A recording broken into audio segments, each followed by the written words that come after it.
अरुणाचल क्षेत्र की महिमा, विभिन्न पापों के फल और उन पाप कर्मों का प्रायश्चित। मार्कंडेय जी बोले, प्रभु आपने पहले जिन स्थानों का वर्णन किया है उनमें भिन्न भिन्न फल प्राप्त होते हैं। जहाँ सब फलों की प्राप्ति एक ही जगह हो जाए वह स्थान मुझे बतलाइए। मुझे उस देश का परिचय दीजिए जिसके स्मरण करने मात्र से ज्ञानी और अज्ञानी समस्त चराचर जीवों की मुक्ति हो जाती है। नंदिकेश्वर ने कहा, मुने तुम्हारी सेवा अन्य किस व्यक्ति ने इस प्रकार दीर्घ काल तक मेरी सेवा की है। मेरा भी तुम्हारे ऊपर जैसा प्रेम है ऐसा और किसी पर नहीं है, इसलिए मैं तुम्हें महादेव जी के गुप्त क्षेत्र का उपदेश करूंगा जो भक्ति और मुक्ति चाहने वाले पुरुषों द्वारा श्रद्धापूर्वक सुनने योग्य है। मेरे द्वारा परमेश्वर शिव के रहस्य का उपदेश किया जाता है। तुम एकाग्रचित होकर सुनो और इस पर दृढ़ विश्वास करो। कामदेव का नाश करने वाले भगवान शिव का स्मरण करो। भगवती पार्वती के चरणों में मस्तक झुकाओ। तत्पश्चात ओमकार का उच्चारण करो। यह तुम्हारे लिए महान कल्याण का अवसर प्राप्त हुआ है। तपोधन दक्षिण दिशा में द्रावण देश के भीतर भगवान चंद्रशेखर का अरुणाचल नामक महान क्षेत्र है जिसका विस्तार 3 योजन है। शिव भक्तों को उस क्षेत्र का अवश्य सेवन करना चाहिए। उन प्रदेश को पृथ्वी का हृदय समझो। भगवान शिव उसे सदा अपने हृदय में रखते हैं। लोकहितकारी महादेव जी ने उस क्षेत्र में स्वयं ही पर्वत रूप में प्रकट हो अरुणाचल नाम से विख्यात है। अरुणाचल क्षेत्र समस्त सिद्धों, महर्षियों, देवताओं, विद्याधरों, यक्षों, गंधर्वों तथा अप्सराओं का निवास स्थान है। अरुणाचल साक्षात परमेश्वर शिव का स्वरूप है तथा वह महर्षियों के लिए मेरु, कैलाश और मंदराचल से भी अधिक माननीय है। वहाँ सिंह, व्याघ्र और पशु भी जब काल आने पर अपने शरीर का परित्याग करते हैं तब उन्हें अरुणाचल वासी भगवान शिव निश्चित ही अपने सेवकों के रूप में स्वीकार करते हैं। लाख लाख वृक्षों और पल्लवों के रूप में लक्षित होने वाला जटा धारण किए वह अरुणाचल जंगम शिव की भांति स्थावर शिव है जिसके सुंदर शिखर में लगा हुआ नीला और लाल रंग भगवान शिव के नील लोहित रूप की झांकी कराता है तथा जहाँ स्थावर रूप में प्रकट हुए महादेव जी स्थाणु भाव को प्रत्यक्ष धारण करते हैं, यहाँ उन स्थाणु नाम सार्थक होता है। इस अरुणाचल क्षेत्र में योगीराज गौतम ने सहस्रों वर्षों तक तीव्र तपस्या करके भगवान सदाशिव का साक्षात्कार किया है। पूर्व काल में गिरिजानंदिनी उमा ने भी वही तपस्या करके प्रसन्न किए हुए शिव के शरीर में वामांग भाग का अधिकार प्राप्त किया था। गौरी देवी ने वहाँ अरुणाचलेश्वर लिंग की स्थापना की है जो मनुष्यों को भोग और मोक्ष प्रदान करता है। पार्वती की आज्ञा से वहाँ साक्षात महिषासुर मर्दिनी दुर्गा देवी निवास करती हैं जो अपने भक्तों को निर्विघ्न मंत्र सिद्धि प्रदान करती हैं।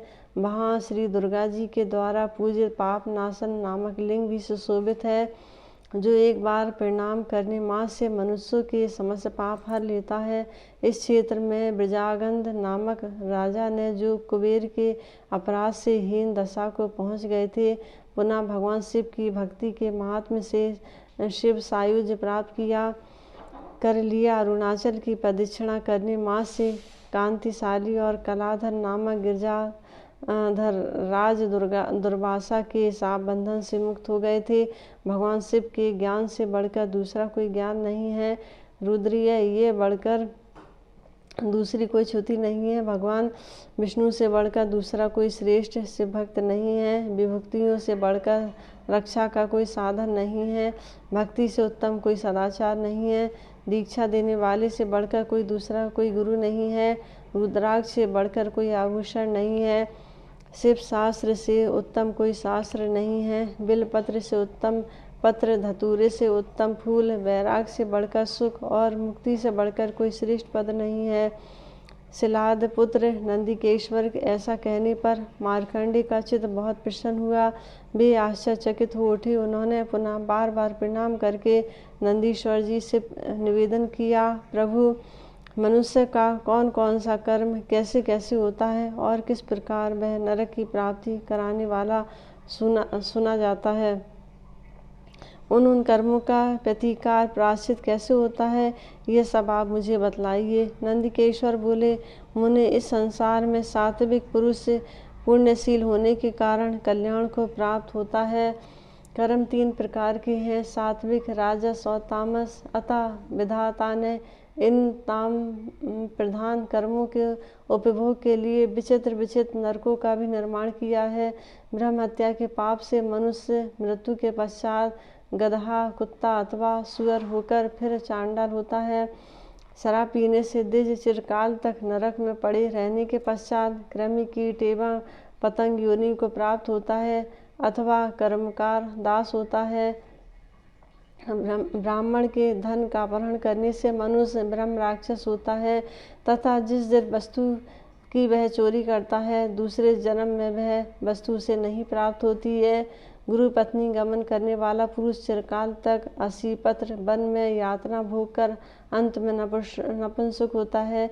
पर स्त्रीगामी मनुष्य यमदूतों द्वारा लोहे के तपाए हुए डंडों से पीटा जाता है। कालसूत्र नामक नरक में निवास करता है।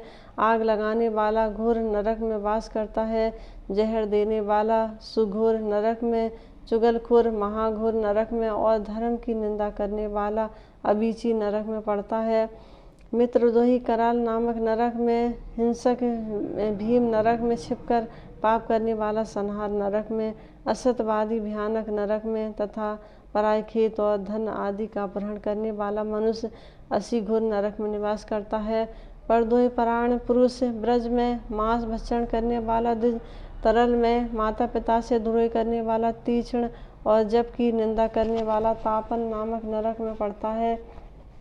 घोड़े की हत्या करने वाला निरुच्छेवास में, गोहत्यारा दारुण में, भ्रूण हत्यारा चंड में और स्त्री की हत्या करने वाला कूलक नरक में वास करता है। देव संपत्ति का अपहरण करने वाला दहन में और पराया धन हरण करने वाला घोर घोर नरक में पड़ता है। यमराज के दूत सभी पापियों को नरक में गिराते हैं, उन्हें रस्सियों में बांधते हैं, डंडों से पीटते हैं और कीलों से छेदते हैं। तीखे चोंच वाले बबूले, गीद, भयंकर नेत्रों वाले बड़े बड़े सर्प, काले नाग, व्याघ्र तथा अन्य हिंसक जीव उन पापियों को डसते हैं, शस्त्रों से काटकर टुकड़े टुकड़े कर देते हैं, देह को आग में डालकर जलाते हैं, गहरे गड्ढे में गड़ाते हैं, ऊपर से कोड़ों से पीटते हैं, खौलते हुए तेल के कढ़ाई में पकाते हैं तथा महान सुइयों से छेद छेद पीड़ा पहुंचाते हैं। यमदूत पापियों से ऐसे बड़े बड़े भार डलवाते हैं जिनको ढोना बहुत ही कठिन है। भगवान विष्णु से बैर करने वाला मनुष्य गिरगिट और शिवद्रोही पुरुष मरकट बानर होता है। इस प्रकार पापों का फल जानकर उसकी शांति के लिए प्रायश्चित करना चाहिए। आस्तिक पुरुषों को इस अरुण क्षेत्र में ही पापों का भली भांति प्रायश्चित करना उचित है। अब मैं पाप पूर्ण चित्र वाले समस्त प्राणियों की शुद्धि के लिए विस्तार पूर्वक प्रायश्चित का वर्णन करता हूँ। ब्रह्मघाती मनुष्य अरुणाचल क्षेत्र में जाकर कद्रु तीर्थ में गोता लगावे और भस्म एवं रुद्राक्ष धारण करके पंचाक्षर मंत्र का जप करते हुए उपवास करे, मन में इंद्रियों में संयम रखकर परमेश्वर भगवान शिव की पूजा करे और ब्राह्मणों को भोजन करावे। तत्पश्चात 1 वर्ष तक भिक्षा के अन्न पर निर्वाह करते हुए जितेंद्रिय भाव से वहाँ रहे और भगवान अरुणाचल का भक्तिपूर्वक विशेष पूजन करे। ऐसा करने वाला पुरुष ब्रह्म हत्या से मुक्त हो ब्रह्मलोक में सम्मानित होता है। मदिरा पीने वाला मनुष्य भी अरुण क्षेत्र में 1 वर्ष तक विशुद्ध आचार विचार से रहे और महादेव की पूजा करके सत्य रुद्रीय का पाठ करते हुए उन्हें दूध से नहलावे। ऐसा करने पर वह मदिरापान जनित पाप से शीघ्र मुक्त हो जाता है। सुवर्ण की चोरी करने वाला पात की अरुण क्षेत्र में महादेव की बिलपत्रों से पूजा करके यदि ब्राह्मण को भोजन करावे तो उस दुस्तर पाप से छुटकारा पा जाता है। गुरु पत्नी गामी पुरुष से अरुणाचल में जाकर भक्तिपूर्वक व्रत का पालन करते हुए प्रतिदिन षडक्षर मंत्र का जप करे तो उससे पाप से मुक्त हो जाता है। पराई स्त्री का अपहरण करने वाला मनुष्य अरुणाचल क्षेत्र में जितेंद्रिय भाव से निवास करे और 1 मास तक प्रतिदिन नए नए फलों से अरुण शिव की पूजा करे तथा शक्ति के अनुसार धन का दान करे तो वह तत्काल पाप मुक्त हो जाएगा। जहर देने वाला मनुष्य भी अरुण क्षेत्र में पूर्वोक्त रीति से व्रत पालन करते हुए निवास करे और महादेव जी को सब प्रकार के उपहार भेंट करे तो वह उस दोष से छूट जाता है। चुगली का पाप करने वाला भी अरुण क्षेत्र में वृत्ति होकर वेदोक्त कर्म से तत्पर रहते हुए यदि शेष ब्राह्मण को पढ़ावे या पढ़ने में सहायता करे तो वह पाप रहित हो जाता है। स्त्री, बालक और गाय की हत्या करने वाला पुरुष भी अरुण क्षेत्र में जाकर अपने पाप का नाश करने के लिए व्यतिपात योग में ब्राह्मण को तिल दान करे। छिपे पाप करने वाला भी यदि अरुण क्षेत्र में इंद्रिय संयम पूर्वक गुप्त दान करे तो निश्चित हो जाता है। असत्यवादी मनुष्य अरुण क्षेत्र में 6 महीने तक निवास करके प्रतिदिन अरुणाचलेश्वर स्रोत का पाठ करने में पाप रहित हो जाता है। घर का अपहरण करने वाला मनुष्य नूतन शिव मंदिर बनवावे तो शीघ्र ही पाप से मुक्त हो भगवान शिव के सायुज को प्राप्त होता है। यदि किसी अभिष्ट वस्तु के लिए प्रार्थना करनी हो तो पैदल चलकर भी भगवान अरुणाचल की प्रदक्षिणा करे।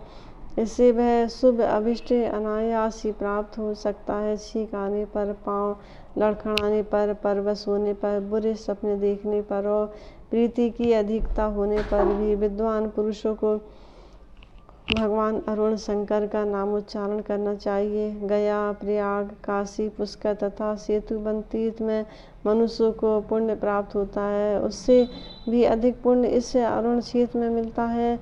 अरुण क्षेत्र के समीप किए हुए सहस्त्रों 16 दान त्रिगुण फल देने वाला होता है। अरुणाचलेश्वर की पूजा शिव जी के द्वारा सृष्टि का प्रादुर्भाव तथा विष्णु के द्वारा भगवान शंकर की स्तुति। नंदीकेश्वर जी कहते हैं, षडक्षर मंत्र के द्वारा दही से और पिणव द्वारा दूध से भगवान शिव को स्नान कराना चाहिए। विषुव योग में तथा अनारंभ के दिन अरुणाचल नाथ को प्रातःकाल भक्तिपूर्वक तुलसी निवेदन करना चाहिए। दोपहर को अमल ताश और तीसरे पहर में बेला का पुष्प चढ़ाना अरुणाचलेश्वर के लिए उत्तम माना गया है। अघोर मंत्र द्वारा 1000 कलशों के जल से उन्हें स्नान कराना चाहिए। शिवरात्रि में शतरुद्रीय का पाठ करके बिलपत्रों के द्वारा अरुणाचलेश्वर की विशेष पूजा करनी चाहिए। रात्रि को जागरण करते हुए जितेंद्रिय होकर कमल और कनेर के फूलों से तथा गीत, वाद और नृत्य के द्वारा दिव्य आगमूत्र विधि से मोक्ष के लिए अरुणाचल वासी महेश्वर की पूजा करनी चाहिए। भक्तिमान पुरुष अपने जन्म नक्षत्र के दिन तथा संपत्ति, विपत्ति और भय का अवसर आने पर भगवान अरुणाचल नाथ की विशेष पूजा करें। प्रवेश और यात्रा के समय भी अरुणेश्वर की पूजा करनी चाहिए। यदि इस क्षेत्र में स्थित होकर तीनों समय शिव जी का पूजन करें तो भुजा उठाकर डंके की चोट पर कहा जा सकता है कि स्वर्ग और मोक्ष के लिए अरुणाचल क्षेत्र से बढ़कर दूसरा कोई स्थान नहीं है। अरुण क्षेत्र अपना स्मरण करने से, मन को स्मरण करने से, दोनों कानों को दर्शन करने से, दोनों नेत्रों का नामोच्चारण करने से जिह्वा को तत्काल पवित्र कर देता है। इस क्षेत्र में जन्म प्राप्त होने पर देहधारी जीव जीते जी भोग और मरने पर मोक्ष की प्राप्त कर लेते हैं। पुनः पूर्व काल में देव कल्प के आदि में विकल्प शून्य भगवान शिव ने स्वेच्छा से ही संपूर्ण शिव विश्व को उत्पन्न किया है। उत्पन्न हुए विश्व की सृष्टि परंपरा चालू रखने तथा सर्वदा इसकी रक्षा करने के लिए भगवान त्रिलोचन ने अपने दाहिने अंग से ब्रह्मा और बाएं अंग से विष्णु को प्रकट किया है। तत्पश्चात ब्रह्मा को रजोगुण से और विष्णु को सत्व गुण से युक्त किया है। फिर देवादिदेव महादेव से प्रेरित होकर वे दोनों देवता सृष्टि अथवा एवं रक्षा के कार्य में संलग्न हो संपूर्ण जगत का शासन करने लगे। तदंतर ब्रह्मा जी ने मरीचि और 10 पुत्रों को अपने मन संकल्प से तथा दक्ष को दाहिने अंगूठे से उत्पन्न किया। फिर मुख से ब्राह्मणों दोनों बाहों से क्षत्रिय, दोनों अरुओं से वैश्यों को, दोनों चरणों से शूद्रों को प्रकट किया। मरीचि नंदन कश्यप से देवता और असुर उत्पन्न हुए। मरुत, नाग, यक्ष, गंधर्व व अप्सराओं का जन्म भी उन्हीं से हुआ। इसी प्रकार मनु भी ब्रह्मा जी से उत्पन्न हुए, जिनकी यह मानव संतान आजकल चल रही है। महर्षि अत्रि से ऋषि वंश तथा क्षत्रिय का विविध कुल उत्पन्न हुआ। पुलस्त और पुलहर्षि यक्ष और राक्षस हुए। अंगिरा मुनि से उथय और बृहस्पति आदि का जन्म हुआ। भृगु से अग्नि की उत्पत्ति हुई तथा चैवन आदि महर्षि भी उन्हीं से उत्पन्न हुए। वशिष्ठ आदि अन्य महर्षियों से भी बहुत से महर्षियों का जन्म हुआ, जिनके पुत्र पौत्रों से यह संपूर्ण जगत भरा हुआ है। इस प्रकार ब्रह्मा जी ने अपने संतानों से इस जगत को पूर्ण किया है। एक समय भगवान विष्णु ने भगवान शंकर का इस प्रकार स्तवन किया। पृथ्वी रूप शरीर वाले महादेव आपकी जय हो। जल रूप धारी शंकर आपकी जय हो। सूर्य रूप का रूप धारण करने वाले शिव, चंद्रमा की आकृति धारण करने वाले रुद्रदेव आपकी जय हो। अग्नि रूप महेश्वर, पवन रूप धारी परमेश्वर, यजमान मूर्ति धारी शिव आपकी जय हो। आकाश स्वरूप महेश्वर, त्रिगुणातीत परमेश्वर, काल स्वरूप मृत्युंजय मेरी रक्षा कीजिए। अक्षय ऐश्वर्य से संपन्न महादेव करुणा निधान मेरी रक्षा कीजिए। आप संपूर्ण जगत के सृष्टा और समस्त देहधारियों के रक्षक हैं। सब भूतों का संहार करने वाले भी आपके सिवा दूसरा कौन है। आप सूक्ष्म वस्तुओं में सबसे अधिक सूक्ष्म, परमाणु और महान पदार्थों में सबसे महान भी आप ही हैं। आप ही जगत के बाहर और भीतर व्याप्त होकर विराज रहे हैं। संपूर्ण वेद आपके निश्वास है। यह सारा विश्व आपके शिल्प कर्म की विभूति है। प्रभु, सब कुछ आपका ही है, मुझे ज्ञान दीजिए। देवता, दानव, दैत्य, सिद्ध, विद्याधर, मनुष्य, पशु, पक्षी, पर्वत और वृक्ष भी आप ही हैं। स्वर्ग, अपवर्ग, ओमकार और यज्ञ भी आप ही हैं। आप ही योग तथा पराशक्ति हैं। परमेश्वर, ऐसा कौन सी वस्तु है जो आप नहीं हैं। स्थावर जंगम सभी प्राणियों के आदि मध्य अंत भी आप ही हैं। आप ही काल रूप होकर संपूर्ण जगत को अपना ग्रास बनाते हैं। आप ही परात्पर परमेश्वर, सब पर शासन करने वाले तथा सब पर दया दिखाने वाले शिव हैं। हे भगवान शंकर, जिस प्रकार मुझे प्रत्यक्ष दर्शन देंगे, जिनका दर्शन पाकर शरणागत भक्त परम कल्याण को प्राप्त होता है, अथवा अपनी बुद्धि के अनुसार मैं उन शिव विश्व विधाता की स्तुति करता हूँ। देव, महादेव, वामदेव, वृषभध्वज आपकी जय हो। आप काल के भी काल हैं। आपने दक्ष की यज्ञ का विध्वंस किया है। नीलकंठ चंद्रशेखर आपकी जय हो। शंभु, शिव, ईशान, सर्व, त्र्यंबक, धूर्जटे आपकी जय हो। आप काम के शत्रु हैं। आपने त्रिपुरासुर का विनाश किया है। आप स्थिर होने से स्थाणु, उद्धर्व हेतु होने से भव तथा महान ईश्वर होने से परमेश्वर कहलाते हैं। इस आपकी जय हो। खंड, परसो, शूलिन, पशुपते, हर, सर्वत्र, भर्ग, भूतनाथ, कपालिन, नील लोहित आपकी जय हो। रुद्र, यज्ञ, विनाशन, पिनाक, पाणे, प्रथमाधिप, गंगाधर, व्योमकेश, गिरीश, परमेश्वर आपकी जय हो। भीम, मृगव्याध, कृतिवासा, कृपानिधि आपकी जय हो। प्रभु, अग्नि आपका बीज है। आप कैलाश पर सदा ही निवास करते हैं। आप ही की आज्ञा से वायु चलती है और शेषनाग पृथ्वी का भार ढोते हैं। सर्व आप ही शासन से सूर्य और चंद्रमा प्रकाशित होते हैं। समूचा ब्रह्मांड समुद्र में तैरता रहता है और ग्रह नक्षत्र आकाश में विचरण करते हैं। आप ही आदेश हैं और ब्रह्मा पालन तथा सृष्टि के कार्य में समर्थ होते हैं और कल्प के अंत में निद्रा त्याग कर पृथ्वी का पालन करता है। आपका आदि और अंत नहीं मिला, यह आपकी महिमा ही है। अणिमा, महिमा और महासिद्धियों के कारण आपका वैभव असाधारण है। आप उन सब देवताओं से श्रेष्ठ हैं। शंकर, मैं इस प्रकार आपकी स्तुति करूं। संपत्ति में तो हम आपको भूल जाते हैं और विपत्ति में स्मरण करते हैं। भक्तों पर आपकी कभी क्रोध नहीं आता, सदा ही उन पर दया, कृपा और प्रसन्नता बनी रहती है। जब आप अपनी भक्ति प्रदान करते हैं तब बोध प्राप्त होता है और उससे मोक्ष मिलता है। ओम शांति। शिव पार्वती के दाम्पत्य जीवन की एक झांकी। पार्वती की अरुणाचल क्षेत्र में तपस्या और दुर्गा देवी के द्वारा शुम्भ और महिषासुर का वध। मार्कंडेय जी ने पूछा, भगवान महादेवी गौरी ने अरुणाचल तीर्थ में किस प्रकार तपस्या की है, यह बताइए। नंदिकेश्वर ने कहा, महामते मार्कंडेय, मुझे जैसा मालूम है वैसा बता रहा हूँ, तुम सावधान होकर सुनो। यह तो तुम जानते ही हो कि पूर्व काल में भगवान शिव ने दक्ष कन्या सती के साथ विवाह किया था और सती उन्हें बहुत प्यारी थी। फिर जब उनके पिता दक्ष प्रजापति ने उन्हीं के पति भगवान शंकर से द्रोह किया, तब उन्होंने किस प्रकार क्रोध में आकर योग शक्ति से अपने शरीर का त्याग कर दिया, यह बात भी तुमने सुनी ही होगी। उस समय भगवान शिव की आज्ञा से वीरभद्र ने जो दक्ष यज्ञ का विध्वंस किया था, वह महान इतिहास भी तुम्हें ज्ञात ही होगा। तदंतर देवी सती ने पुनः गिरिराज हिमवान के घर में जन्म लिया। उस समय उनका नाम उमा और पार्वती पड़ा।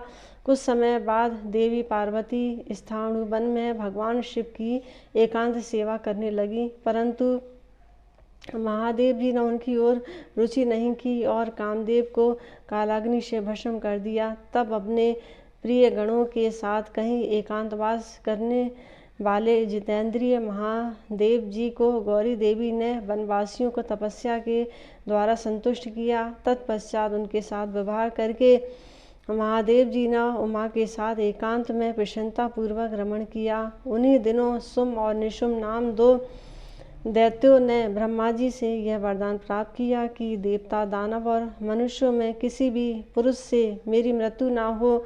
उसके इन वचनों को सुनकर सब देवता थर्रा उठे। तब विष्णु आदि ने महादेव जी से प्रार्थना की। उनकी प्रार्थना सुनकर महादेव जी बोले, भय ना करो, समय अनुसार ऐसा प्रयत्न किया जाएगा जिससे वे दोनों दानव मारे जाएंगे। यूँ कहकर भगवान शिव ने देवताओं को विदा कर दिया और स्वयं पार्वती देवी के साथ प्रसन्नता पूर्वक रहने लगे। पार्वती जी का रंग सांवला था। उन्होंने शंकर जी की प्रसन्नता के लिए अपनी उस काली चमड़ी को तार फेंका। जहाँ वह चमड़ी फेंकी गई, वहाँ महाकाली प्रताप नामक उत्तम क्षेत्र बन गया और काली कौशिकी नाम से प्रसिद्ध हो विंध्याचल पर्वत पर रहकर तपस्या करने लगी। वहीं उन्होंने अपने प्रति आसक्त होने वाले शुम्भ निशुम्भ दोनों महादैत्यों को मार डाला। फिर वहीं परम मनोहर गौरी शिव पर तपस्या से गौरवर्ण प्राप्त करके देवी ने अपने आदि स्वरूप में स्थिर होकर पति को संतुष्ट किया। पुनः क्रमशः गर्भवती होकर पार्वती ने गणेश तथा अच्छा मुख वाले सेनानी एवं 2 पुत्रों को जन्म दिया। बालकों को बढ़ते हुए देखकर माता पिता हर्ष के समुद्र में मग्न हो ही रहे थे और पुत्रों के प्रति उनका प्रेम अत्यंत पुष्ट हो रहा था। भगवान शिव और पार्वती कभी बीड़ा बजाते और कभी दिव्य शास्त्रों की चर्चा करते, कभी मैना और कभी हिमवान, इन दोनों दंपतियों की पूजा किया करते थे। इस प्रकार चराचर जगत के माता पिता शिव पार्वती ने मेरु आदि पर्वतों पर निवास करके दीर्घकाल तक एक दूसरे के साथ अत्यंत सुख का अनुभव किया। एक समय की बात है, गिरिराज कुमारी पार्वती ने अरुणाचल पर्वत के समीप जाकर किसी आश्रम को देखा।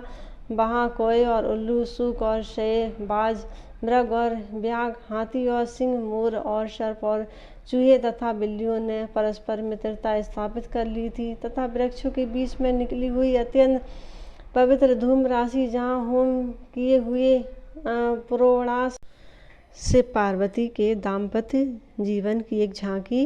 पार्वती की अरुणाचल क्षेत्र में तपस्या और दुर्गा देवी के द्वारा शुम्भ और महिषासुर का वध।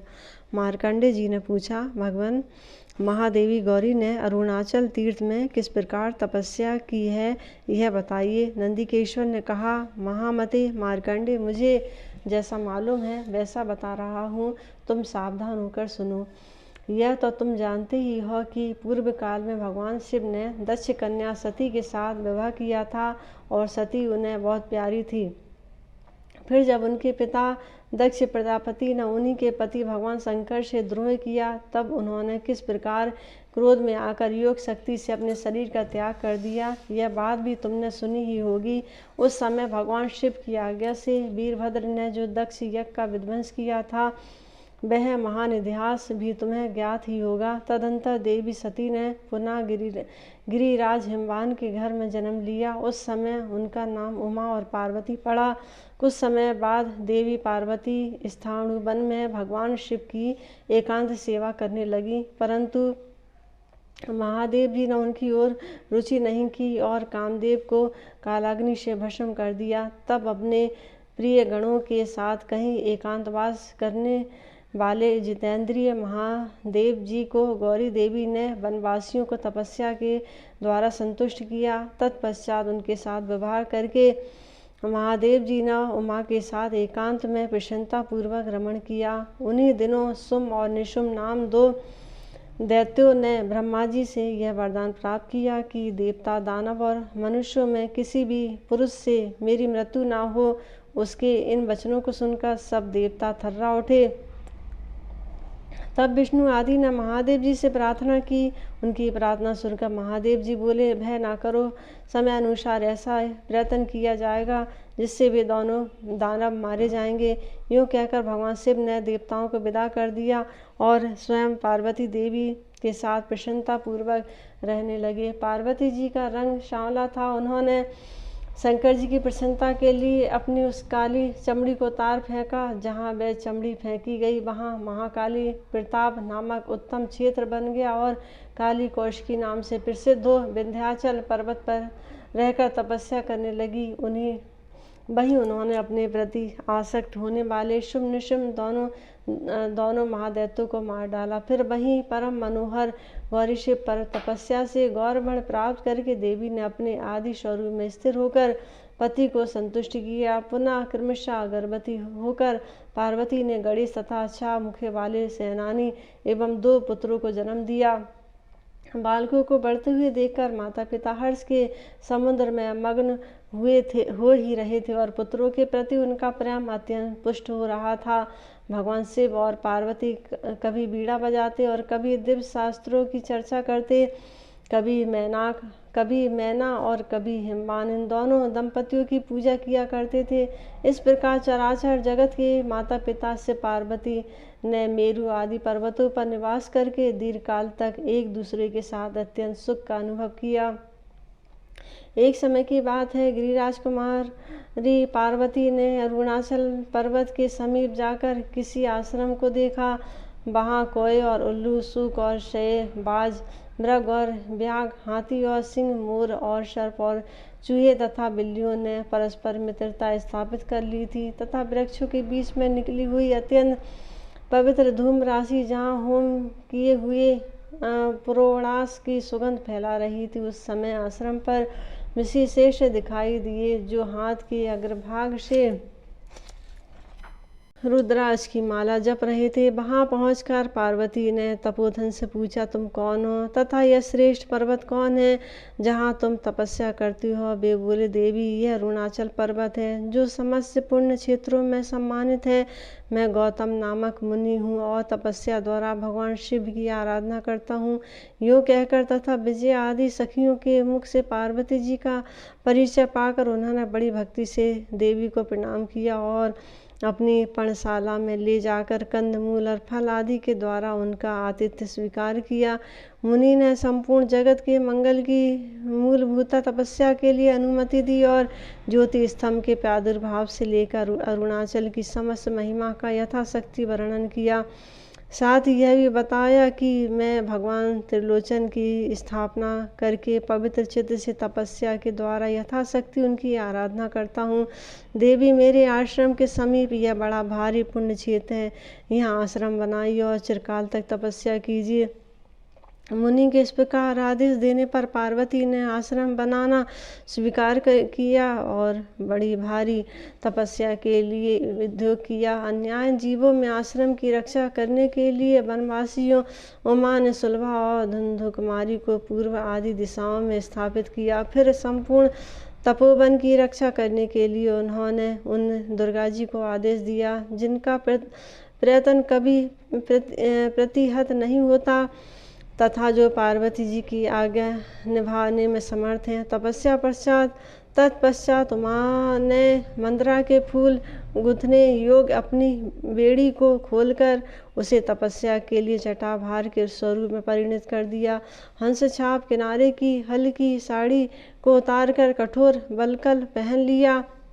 उन्होंने कुश और बिलपत्र तोड़े और सवेरे पवित्र नदी में स्नान करके रक्त चंद्रन मिश्रित जल और फूल से सूर्य नारायण को विधि पूर्वक अर्घ दिया। उनके बाद प्रदक्षिणा करके सहस्त्रों बार प्रणाम किया। फिर स्वयं ही शास्त्रोक्त विधि से शिवलिंग की स्थापना करके उनकी विधि पूर्वक पूजा की। पाद और अर्घ प्रदान करके भगवान का अभिषेक किया, चंदन और पुष्प चढ़ाए तथा धूप और दीप अर्पण किए। तत्पश्चात पंचोपचार से पुनः भगवान शिव के हृदयादि 6 अंगों का पूजन किया।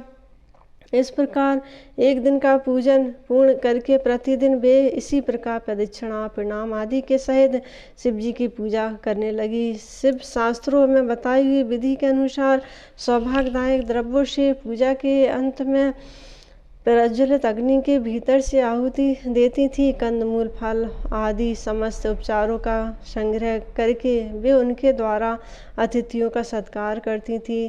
ग्रीष्म ऋतु में 5 प्रदीप्त अग्नि के मध्य अंगूठे के बल पर खड़ी रहती थी। सर्दी में सरोवर के भीतर खड़ी हो चंद्रमा की सुधामयी किरणों से पुष्ट होती थी। वर्षा की रात्रि में अंधकार के भीतर स्थिर भाव से खड़ी हुई पार्वती ऐसी दिखाई देती थी मानो वर्षा की धाराओं और बादलों के साथ बिजली ही प्रकाशित हो रही हो। अपने मनोरथ की सिद्धि के लिए वे सखियों के साथ अरुणाचल की प्रदक्षिणा करती थी। पंचाक्षर का जप, शिव के शास्त्रों का पाठ तथा मन के द्वारा अरुणाचल पर्वत की महादेवी जी का ध्यान तथा साष्टांग प्रणाम करना उनका नित्य का नियम था। इस प्रकार उन्होंने दीर्घकाल तक तपस्या की। इसी बीच में देवताओं की अवहेलना तथा इंद्र के वैभव का विध्वंस करने वाले महिषासुर ने कहीं से यह सुनकर कि अरुणाचल में पार्वती रहती हैं, उन्हें देखने के लिए किसी दूती को भेजा। वह वरदान के प्रभाव से संपूर्ण शास्त्रों द्वारा अबंध हो गया था। वह पापी धर्म मार्ग का नाशक तथा मुनि पत्नियों को भी कलंकित करने वाला था। बल पुलोमा नमूची तथा वृत्तासुर से भी उसमें अधिक बल था। उसकी भेजी हुई दूती तपस्विनियों का रूप धारण करके पार्वती के पास आई और सखियों के सामने ही अनुनय विनय के साथ इस प्रकार बोली, सुंदरी, तुम इस भयंकर स्थान में क्यों निवास करती हो? तुम्हें यहाँ देखकर मुझे खेद होता है। तुम तो मनोहर अंतपुरा के महलों में विहार करने योग्य हो। तुमने अपने चित्त को भोगों की ओर से हटाकर किस लिए ऐसी तपस्या में लगा रखा है जो देवताओं के लिए भी दुष्कर है। भागवत तपस्वी शिव की पूजा तो तुमने पहले ही कर ली है। तुम्हारे योग देवताओं में दूसरा कोई नहीं है, किंतु इस त्रिभुवन के स्वामी दानवराज महेश अवश्य तुम्हारे योग हैं। सुब्रू, यदि तुम उन्हें देख लोगी तो क्षण भर में इस तपस्या का त्याग कर दोगी। वे सबके स्वामी महाराज महिषासुर का तुम्हें यहाँ आई हुई सुनकर काम वेदना से व्याकुल हो उठे हैं। उन्होंने तुम्हें बुला लाने के लिए मुझे दूती को यहाँ भेजा है। इस प्रकार वह दूती जब अत्यंत विरुद्ध और अनाप शनाप वाक्य बोलने लगी, तब देवी पार्वती की मानसिक अवस्था को जानकर उसकी सखी विजया ने उसे आश्रम के बाहर निकाल दिया। तब उसने अपना दैत्य रूप प्रकट करके अत्यंत रोष के साथ पार्वती को ले जाने की प्रतिज्ञा की और घर जाकर महिषासुर का सब समाचारों से अवगत कराया। वह भी वहाँ की सब बातें सुनकर क्रोध से जल उठा और अत्यंत लाल आंखें करके करोड़ों दैत्यों के साथ पार्वती देवी को पकड़ ले आने के लिए आया। रथ, हाथी, घोड़े और पैदल इस चतुरंगी सेना के द्वारा उसने पृथ्वी को और रथ के ध्वजों से आकाश को आच्छादित कर दिया। दैत्यों के पदाघात से पृथ्वी फटने लगी। कराल, दुर्धर, विष्णु, विकराल, बाष्कल, दुर्मुख, चंड, प्रचंड, अमरासुर, महाहनु, महामौली, उग्राशिव, विकटेक्षण, ज्वालाशय और दहन, ये सेनापति भी युद्ध के लिए प्रस्थ हुए। यह कोलाहल सुनकर पार्वती देवी ने अपनी तपस्या में विघ्न पड़ने की आकांक्षा से दुर्गा देवी को दैत्यों के संहार के लिए आदेश दिया। दुर्गा देवी अरुणाचल की एकांत गुफा में सिंह पर आरूढ़ हुई और अपने हाथों से प्रदीप्त अस्त्र धारण करके कालिका की भांति पृथ्वी पर आईं। उन्होंने मेघ की गंभीर गर्जना के समान बड़ा भयंकर सिंहनाद किया। पार्वती का प्रिय दैत्यों का संहार करने के लिए दुर्गा देवी के अंगों से योगिनियों की मंडली तथा सहस्त्रों रोष में भरी हुई मातृकाएं प्रकट हुई। उन सबकी क्रांति कमल के समान थी। उन्होंने व्याघ्र पर सवार हो रण के लिए प्रस्थान किया। उनके साथ घर घर शब्द करने वाली बहुत से गण तथा अस्त्र शास्त्र धारण करने वाली करोड़ों मातृकाएं भी चली। चंद्रमा के समान और बड़माली उन मातृकाओं ने आश्रम के बाहर पहुंचकर हठपूर्वक 64 करोड़ दैत्यों को घेर लिया। तदंतर योगिनी मंडल तथा दानव सेना में परस्पर घोर युद्ध होने लगा, जो समस्त प्राणियों के लिए भयंकर था।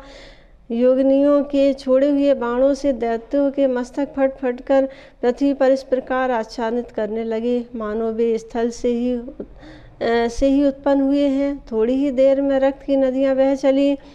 कुछ दैत्य डंडों से, कुछ शूलों से, कुछ शक्तियों से, कुछ ब्रजों से और कुछ योगिनियों की तलवारों से मौत के घाट उतारे गए। इस प्रकार मारे हुए दानवेश्वर बिना सेनापति के सैनिकों की भांति सर्वदा नष्ट हो गए। चामुंडा ने चक्र की अग्रभाग से चंडमुंड के मस्तक काट डाले। इन्हीं दोनों दैत्यों का संहार करने से उनका यह चामुंडा नाम प्रसिद्ध हुआ।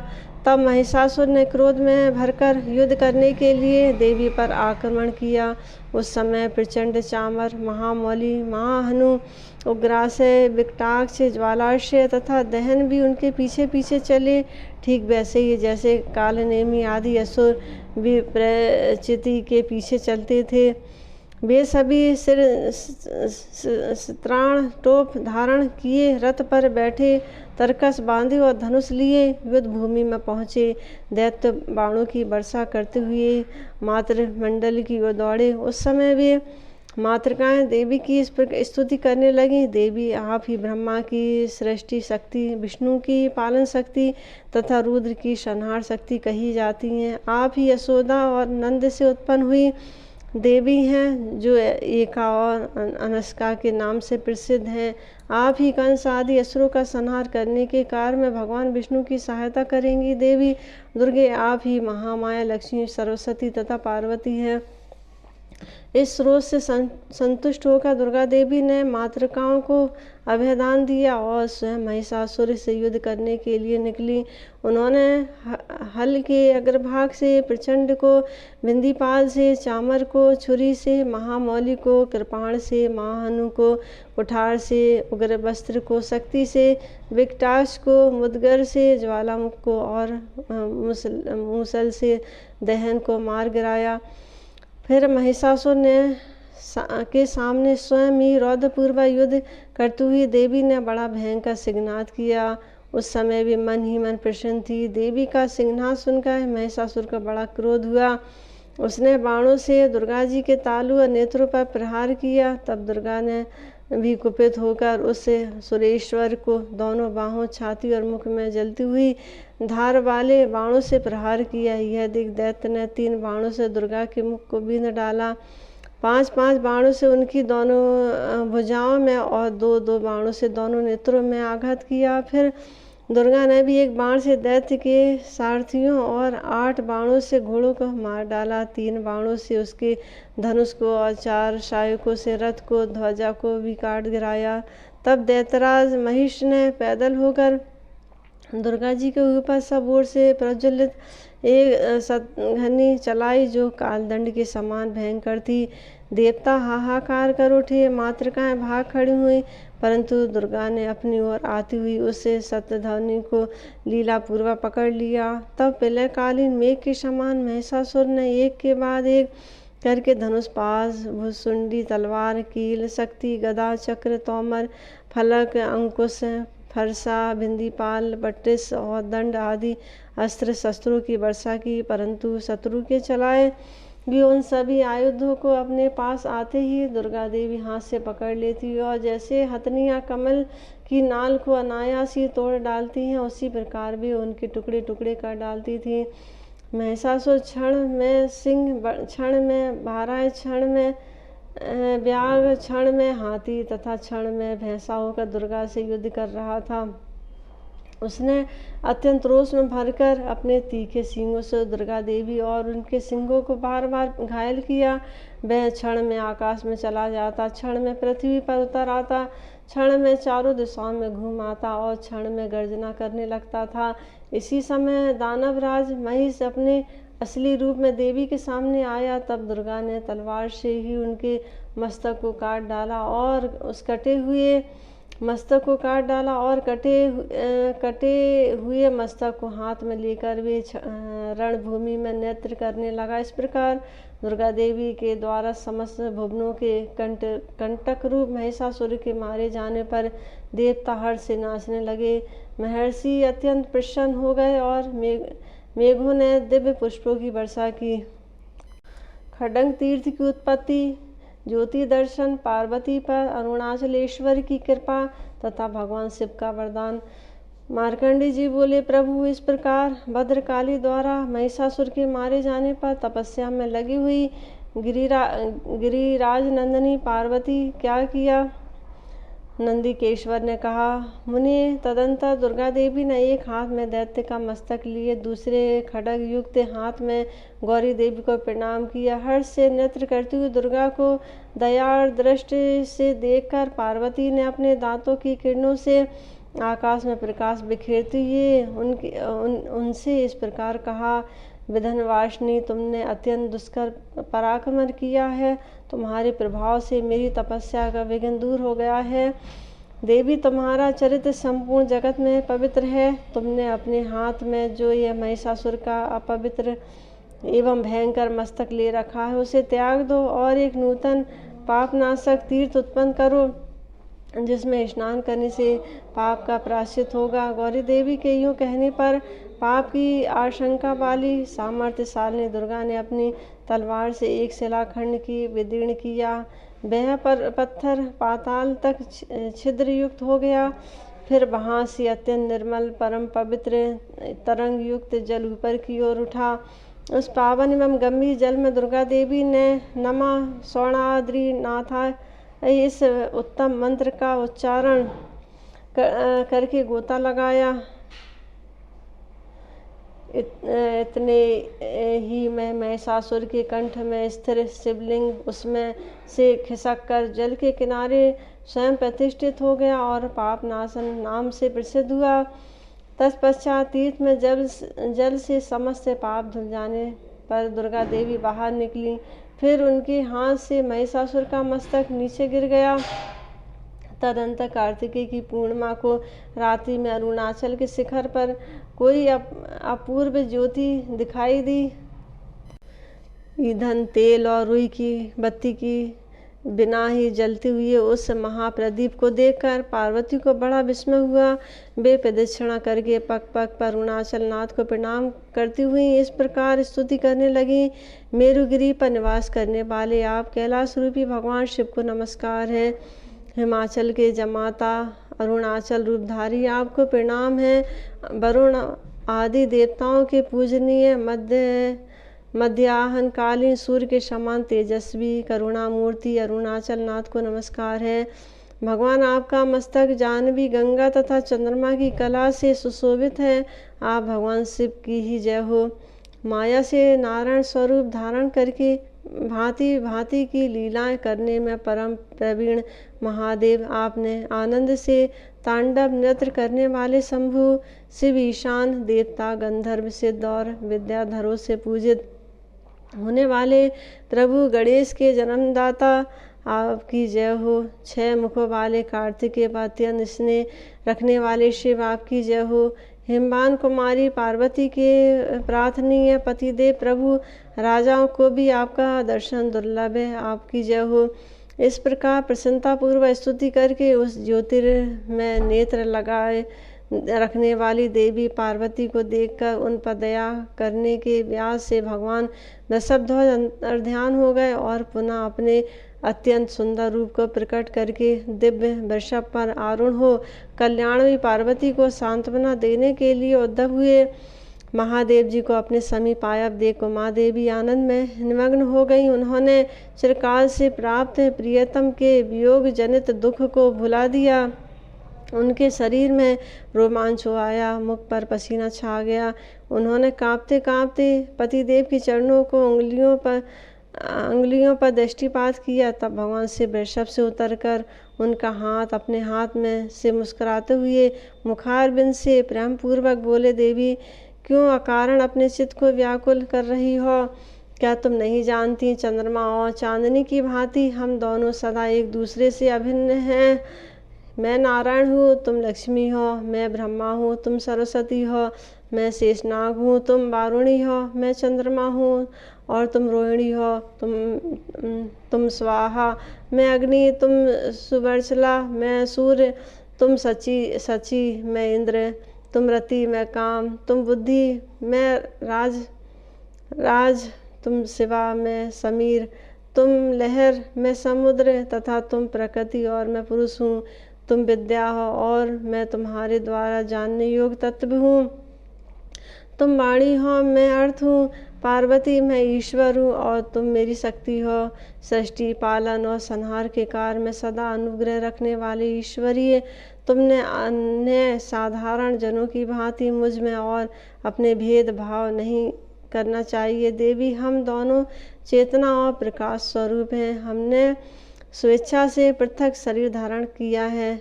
ऐसा कहकर महादेव जी ने स्वयं बैठकर पार्वती को भी अपने वाम पार्श्व में बिठा लिया। वे लज्जा से भगवान शिव के वामांग में मानो छिपी जा रही थी। प्रेम से परस्पर लीन हुई शिव और पार्वती के दो शरीर एकता को प्राप्त हो गए। मौनी मानो अत्यंत सन्निकट पहुँचे हुए दो अर्थ स्पष्ट प्रतीत हो रहे हों। शिव और शिवा का एकता को प्राप्त हुआ। वह शरीर विचित्र शोभा धारण कर रहा था। आधा अंग कपूर के समान श्वेत था तो आधा अंग ईगुर के समान लाल।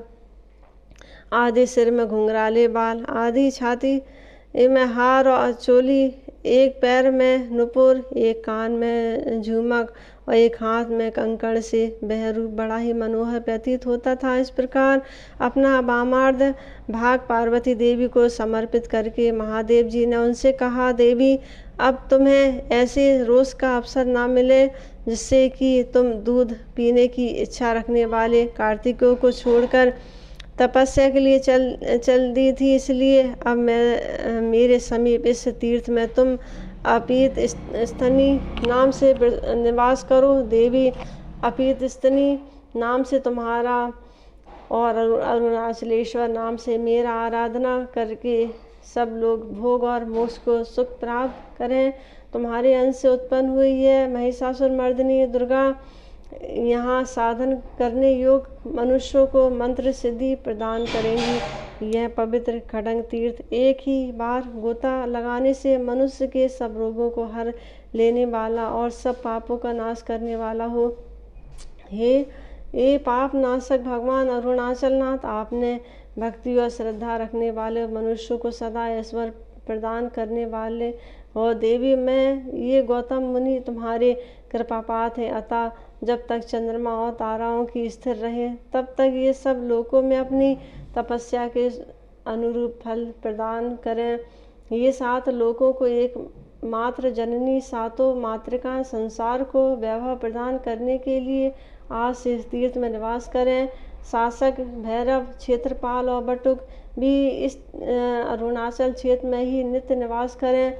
मैं भी तुम करुणामय अरुणा देवी के साथ अरुण नाम धारण करके इस अरुणाचल क्षेत्र में निवास करूँगा।